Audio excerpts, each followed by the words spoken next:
Listing से करते हैं शुरुआत सर। बिल्कुल बिल्कुल। क्या तो एक्सपेक्ट करें? आइनॉक्स इंडिया, मैंने आपको मना किया था इस आईपीओ में पैसा न लगाए, जरूर मस्ट लगाए, apply. Not apply, must apply. और अप्लाई किसके लिए? बिग लिस्टिंग एंड और साथ ही लॉन्ग टर्म दोनों के लिए। 61 गुना इशू भरा था और मेरा ये मानना है 660 रुपए के इशू प्राइस के मुकाबले में करीबन करीबन 1100 रुपए के आसपास इससे ऊपर लिस्ट होना चाहिए।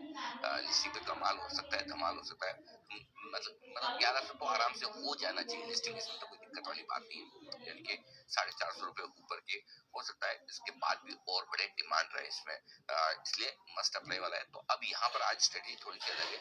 लॉन्ग टर्म इन्वेस्टर्स जो है उनको स्टॉप लॉस नहीं लगाना है, होल्ड करना है। नहीं लगाना है, होल्ड करिए। हाँ, नहीं लगाना, होल्ड करना। जिसको अलॉटमेंट मिल गया उसको सोचना ही नहीं कि मुझे बेचना है, बात खत्म। इसको टाइम टारगेट से आपको 3 साल रखना है, दैट्स इट, सिंपल। दिमागी मतलब भाई 660 का इशू है, 1000 1100 1200 लिस्ट हो गया, तो आपकी रिस्क कौन सी कैपिटल की, कौन से भर भर के आपको करोड़ों का अलॉटमेंट आ गया है, मिला होगा तो एक आध लॉट कुछ मुश्किल से जिसकी किस्मत अच्छी है, ठीक है ना, तो इसको बेच नहीं है। फिर भी शॉर्ट टर्म जिनका कि भाई नहीं मैं तो शॉर्ट टर्म और मार्केट है सर, मुझे तो कंफर्ट नहीं आ रहा, तो भाई 1050 लगा लीजिए, तब भी आपके 300 रुपए बन जाएंगे, ठीक है ना। बट अदरवाइज मेरे हिसाब से इसमें बिल्कुल भी आप होल्ड करके चलिए, कोई हड़बड़ी कोई नहीं। Got it. चलिए, स्टॉप लॉस मत लगाइए, टाइम के हिसाब से होल्ड करिए। 3 साल के लिए आपको होल्ड करना है, लिस्टिंग आज जहां पर भी हो।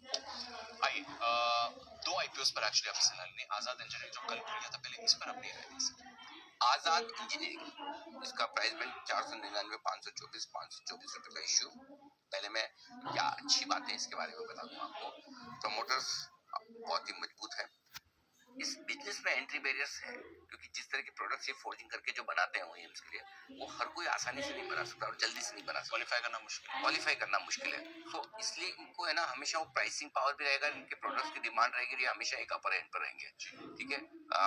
दूसरा ये कि पूरी दुनिया भर में अच्छी प्रेजेंस है कंपनी की, और अच्छे बड़े बड़े क्लाइंट्स जो इनके कस्टमर है। तीसरी बात अच्छी डीप है वो है कि फाइनेंशियल ट्रैक रिकॉर्ड अब तक का बहुत ही जबरदस्त, बहुत मजबूत है, शानदार है, और वैल्यूएशंस भी इन्होंने रीजनेबल रखे हैं, अच्छे रखे, कोई महंगा नहीं दिया। और आपने देखा बड़े बड़े इन्वेस्टर्स इसमें नाम, सचिन तेंदुलकर साहब, निखत जरीन, साइना नेहवाल, अच्छे अच्छे नाम भी है। आई मीन नो डाउट आप उनके पॉजिटिव ही हैं। इस आईपीओ की तुलना आप सिमिलरली कीजिए हैप्पी फॉर्जिंग से, इसमें हैप्पी फॉर्जिंग में मैंने कहा कि नेगेटिव बोनस नहीं मिला, राइट, और इसलिए वहां पर और यहाँ पर बिजनेस में थोड़ी बहुत समानता दोनों फोर्जिंग रिलेटेड बिजनेस में, हैप्पी फॉर्जिंग भी फोर्जिंग रिलेटेड बिजनेस में और आजाद भी इसमें। तो आई थिंक ये मस्ट अप्लाई आईपीओ जरूर लगाएं, बड़े लिस्टिंग के लिए भी लगाएं और लॉन्ग टर्म के लिए भी बिल्कुल पक्का। तो आज जो लिस्ट हो रहा है उसमें भी आपने कहा था मस्ट अप्लाई, हैप्पी फॉर्जिंग में भी कहा था मस्ट अप्लाई, और इसमें भी आप कह रहे हैं। मुझे एक चीज अच्छी लग रही थी कि इस मार्केट में अच्छी कंपनियां, अच्छे प्रोमोटर्स, अच्छे बिजनेस आ रहे हैं, ज्यादा से ज्यादा स्टॉक और ज्यादा से ज्यादा अच्छी लिस्ट हो तो बाजार के लिए अच्छा है, ताकि आपको अच्छे वैल्यूएशन पे चॉइस मिले।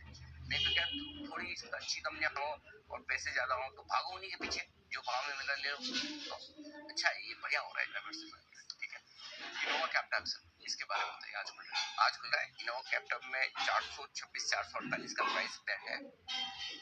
पहले बता, अच्छे प्रमोटर्स, धंधा समझते हैं, बिजनेस समझते हैं, एक्सपीरियंस है उनका इस बिजनेस में, ग्रोथ रिकॉर्ड उनका बढ़िया है, स्पेशली जो सीडीएमओ बिजनेस है जिसमें वो कॉन्ट्रैक्ट मैन्युफैक्चरिंग करते हैं, उस बिजनेस में अच्छी पकड़ है उनकी, उसका भी रिकॉर्ड अच्छा है। एक अच्छी बात है कि कंपनी ने लगातार अपना एक्सपेंशन प्लान और कैपेक्स और उसको ध्यान में रख के क्या किया, आगे की ग्रोथ कहां से आएगी। डीपीए जम्मू में एक नई यूनिट डालने जा रहे हैं, ये गेम चेंजर हो जाएगी इस कंपनी के। तो यहाँ से इनको जो फायदा मिलेगा टैक्सेशन का, जो कल मैं इंटरव्यू कर रहा था तो वहां से जीएसटी का जो फायदा आगे चलते हुए मिल रहा है और पीएलए स्कीम का, ये तो मुझे लगता है कि ये बड़ा ग्रोथ ड्राइवर, तो अगले 3-5 साल के लिए ग्रोथ नजर आती है मुझे कंपनी में, और वैल्यूएशन रीजनेबल है, महंगे नहीं है। थोड़ा उन्होंने लिस्टिंग के लिए जगह छोड़ी है, थोड़ा और सस्ता करते बढ़िया मजा आता, बड़े लिस्टिंग के लिए होता है, लेकिन फिर भी ठीक है। नेगेटिव साइड में कुछ खास नहीं।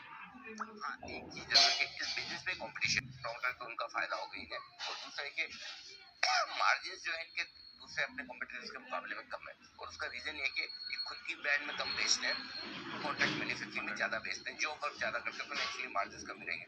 यहाँ पर ठीक ठाक छोटे मोटे लिस्टिंग गेन के लिए आप लगा सकते हैं, लेकिन लॉन्ग टर्म के लिए लगाएं, ज्यादा बढ़िया है। 2-3 साल का व्यू रखकर आप इनोवा कैपिटल में भी पैसा लगा सकते हैं, लॉन्ग टर्म के लिए पैसा लगा सकते हैं। हाँ बिल्कुल।